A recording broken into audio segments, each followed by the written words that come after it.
Hi guys, welcome back to my channel. My name is Tessie and today we are going to be making a leggings.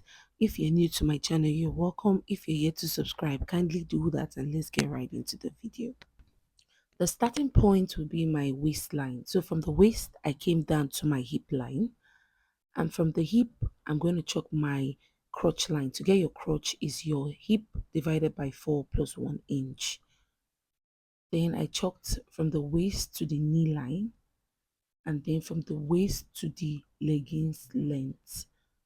So from the waist to the leggings length, I'm making use of 40 inches. So I connected all the lines. So what we'll be doing next is labeling our line. I have my waist, my hip, my crotch, my knee, and then the leggings length. At the hip line, I'm going to place my hip measurement divided by 4. So the hip measurement divided by 4 is 11 inches, but I won't chalk 11 inches. Since it's a leggings, we're going to be making use of a very stretchy fabric. So I'll minus 1 inch from my hip measurement. So I'll chalk it and then connect the line all the way to the waistline.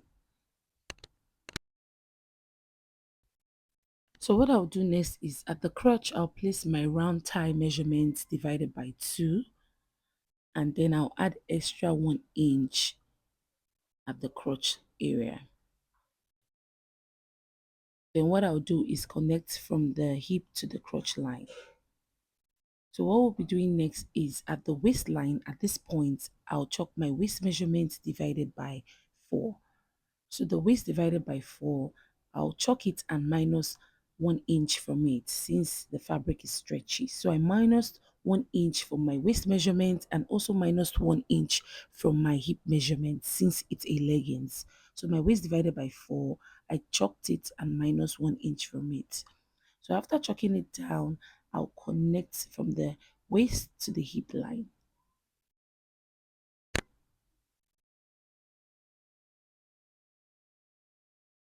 So what I'll be doing next is shaping the knee area. So at that knee line, I'm going to chalk 1 inch from that point and connect it all the way down. So we just need to shape this part. So I chalked 1 inch and then chalked 1 inch at the leggings length as well, and I connected it into a straight line. So what I did was at the knee, I came here by 1 inch and also came down by 1 inch and connected it into a straight line. So my round knee measurement is 18 inches, divided by 2 is 9. But since this is a leggings, you're going to minus from it. So I'll minus 1 inch from it. So I'm going to be chalking 8 inches. So your knee measurement divided by 2, whatever you have, you minus 1 inch from it. And then from the crotch, you connect to that line. Then at the leggings length, I'm going to be taking my ankle measurement divided by 2. So the ankle measurement divided by 2, whatever you have, minus 1 inch from it, and then from your knee, connect it all the way down to the leggings length. So you can see that sharp edge I have around the knee line area. So you're just going to blend it out. So guys, make sure you blend that part as you see me doing. So you blend it in. After blending it in, we are good to go. Then at the waistline area, I'm going to be coming down here by 1 inch. So you come down by 1 inch, and from this point, you slant it all the way to the other point. So we are good to go. I'm just going to label my lines. I have my waistline, my hip line, my knee line, my crotch line, and then the leggings length. So guys, I'll go ahead now to cut out the front. So we're going to be using the front to cut out. So guys, I'll use this pattern to cut both the front and the back on the fabric. So I'm making use of a very stretchy lycra. So you need a very stretchy fabric for this tutorial. So I'm making use of a lycra. So I'll go ahead now to place my pattern on my fabric on fold. So we're going to be cutting out the front. So guys, if you know you want to make a leggings, you need a very stretchy fabric for it. Lycra would be preferable. So guys, if you've watched the video to this point and you're yet to like or subscribe to my channel, kindly do that for me.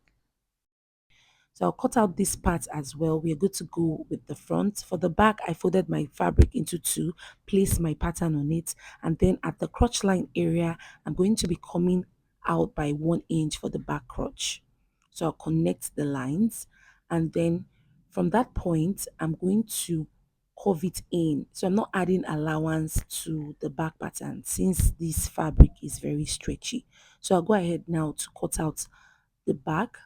The only place I added allowance was the crotch line part. Hope you understand. So from that point here, I'm just going to cut out this other part. Then when we get to the waistline, I'll be coming up by 1.5 inches for the back.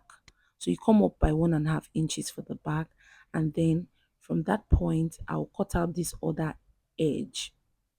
And then from this waistline here, I'll connect it to that 1.5 inches line. So guys, I have a detailed video on how to sew a palazzo and also how to sew a pant trouser. I'm going to drop the link for you guys to watch. So after cutting out the back pattern, I'm going to take out my pattern, and then we're going to be joining both the front and the back together. So what I will do is join one of the front and one of the back together. So I'm going to place it right side facing each other this way, and then I'm going to be stitching using 1/2 inch at the side all the way down. So I'll stitch using 1/2 inch all the way down. After doing that, I'll place my fabric together right side facing each other and stitch the crotch using 1/2 inch. So guys, if you're following my channel, you should know how I join my trouser or palazzo. So if you do not understand, I have a detailed video on how to perfectly join a palazzo. I'm going to drop the link for you to watch. So after joining the flap using 1/2 inch, the next thing to do is to join the band. So it depends on how you want your leggings to be at the top part. So I'm just going to be adding elastic at the top part. So for the elastic, since it is very stretchy, your waist measurement, you chalk it and -5 inches from it. That's what you cut for the elastic. So if your waist is 30, the elastic you're cutting is 25 inches. So I'm going to place the elastic at the back area. That's, I'll open up the seam for the back, then I'll join my elastic to this back area, and then from the back I'll join it all the way round, and then I'll weave and show us the end result. So guys, this is the end result. It's not my size. I made it for my sister. She's a bit bigger, but this is what it looks like. Hope the tutorial was helpful. Please do not forget to subscribe. Love you guys and do have a blessed day. Bye.